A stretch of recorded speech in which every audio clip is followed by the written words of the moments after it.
కోనసీమ జిల్లాలో అగ్ని ప్రమాద బాధితులకు విద్యా సంఘాలు చేయూతనిచ్చాయి. పి గన్నవరం మండలం పోతవరం గ్రామ శివారులోని మాతవారిపేటలో అర్ధరాత్రి 1 గంట సమయంలో 2 ఇళ్లకు అగ్ని ప్రమాదం చోటు చేసుకుంది. ఈ ఘటనలో ఇళ్లు దగ్ధమయ్యాయి. విషయం తెలుసుకున్న విద్యా సంఘాల ప్రతినిధులు వెంటనే స్పందించి బాధిత కుటుంబాలకు నిత్యావసర సరుకులను పంపిణీ చేశారు.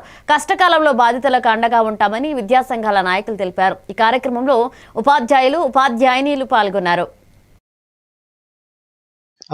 పోతవరంలో 2 కుటుంబాలు నిరాశ్రయులయ్యారు. చాలా దుఃఖకరం, బాధాకరం. మా యూటీఎఫ్ సంఘంగా అధ్యయనం, అధ్యాపనం, సామాజిక స్పృహ అనే అంశాలని మిళితం చేసుకుని పనిచేసే సంఘంగా మేము సామాన్యుని ఆదుకోవాలని ఈ సందర్భంగా మా సంఘం తరపున కోరుచున్నాము.